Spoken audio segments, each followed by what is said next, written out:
Hello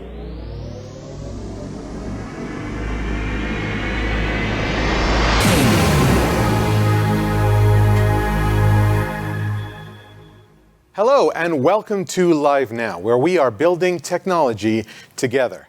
Today we're continuing our series of videos on how technology companies are dealing with the current COVID-19 crisis.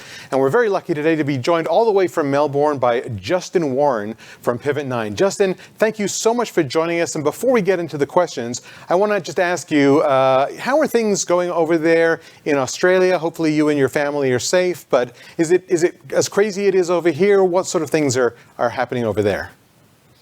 Well, it is a global issue, as I'm sure everyone's very well aware. So we're all affected, and definitely thinking of our friends in the United States.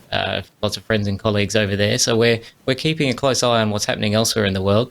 Here in Australia, we've been pretty lucky so far. We reacted fairly early, and we benefit from being an island. So we have a big moat, and we brought the drawbridge up pretty early, and that has helped us to contain things for now. But we're starting to now think about what we do in the coming weeks and months ahead. So my kids are home from school, so they're kind of being homeschooled. We're figuring that out as we go along, as I'm sure many people are. It's going to be an interesting few months ahead.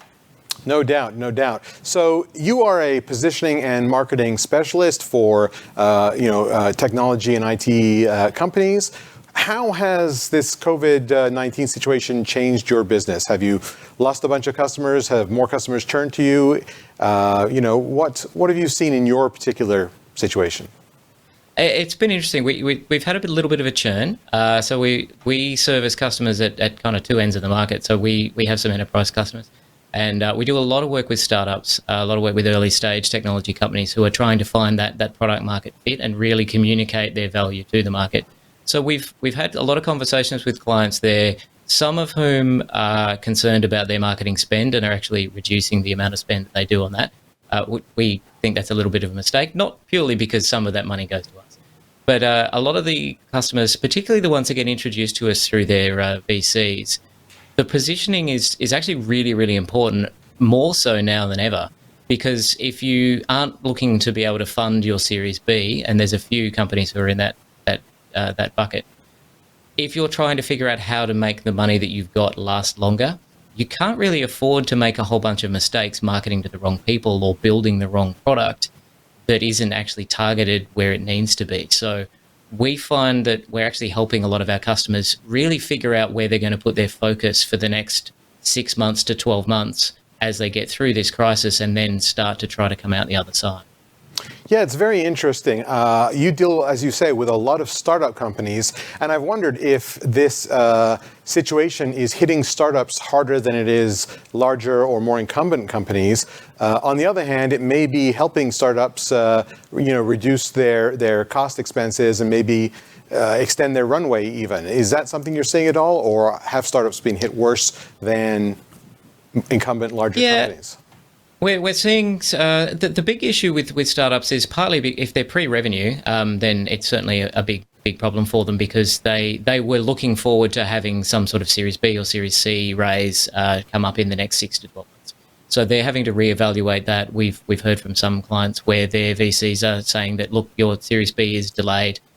There may be some bridging finance available, but they're essentially having to make do with what they already have.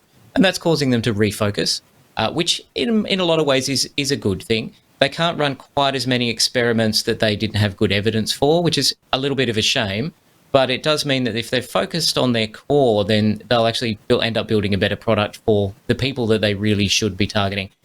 The risk for a lot of them is that they can't actually afford to make many mistakes anymore. And that is partly what being a startup is all about, is taking a lot of risks. So it's a particularly challenging time for that really risk-heavy, very early stage company. For other companies that are a little bit more mature, that they've actually got product market fit and they're starting to see revenue from customers, for them it's a lot easier ride. And we've seen this before in other downturns. We saw this in the dot-com boom 20 years ago. We've seen this in previous recessions. The companies that have a really good business tend to come through reasonably well. They might have a slow quarter or two, but they'll end up being much more resilient on the other side. What we will see is that all of the really marginal businesses that don't actually have any value or don't really know what they're doing, they will all just get culled. and that's the beauty of capitalism. That's true. I wonder, from your point of view, as we move forward, are there specific sections of the market or specific technologies that are poised to do better than other segments, in this sort of heightened wariness of remote working and people closed down? Are there specific technologies that could actually benefit from this? People are finding out that we're actually quite lucky in that we're having this happen right now. I mean, it's terrible and a lot of people are dying. Let's not gloss over that too much. Indeed. Yeah. But right now, the fact that we can be having this conversation over remotely from other parts of the world, normally I'd be on an aeroplane a lot of the time. We're able to keep a lot of the economy running through virtual conferencing. So kids can get schooled from home. If we were trying to do this 10 years ago, 20 years ago, I'm not sure how many of you remember what video conferencing was like back then.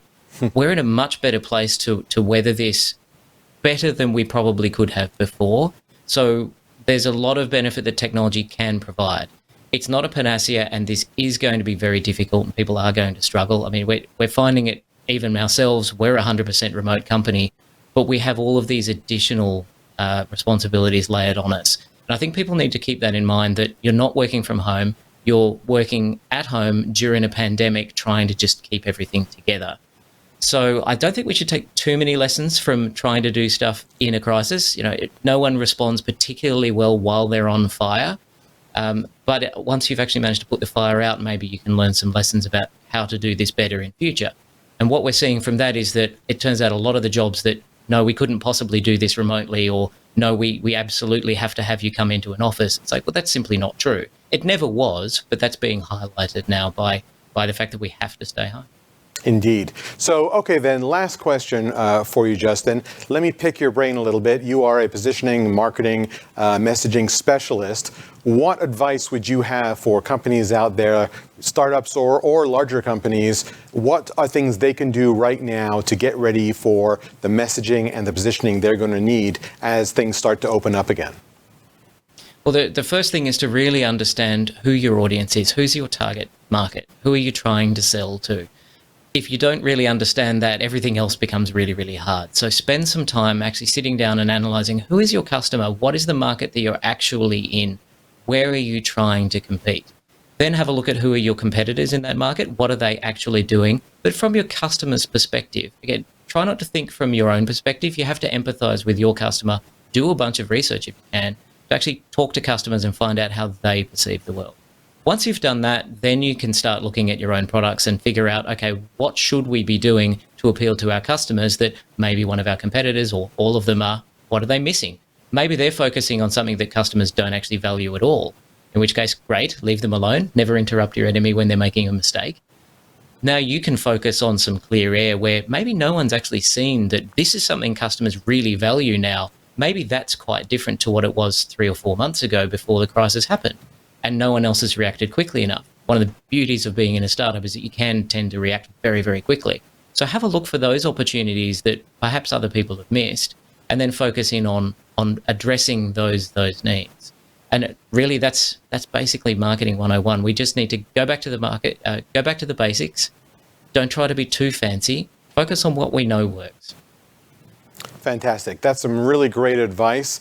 And Justin Warren from PIvotNine, I want to really thank you for coming on that, sharing some of that messaging wisdom with us today.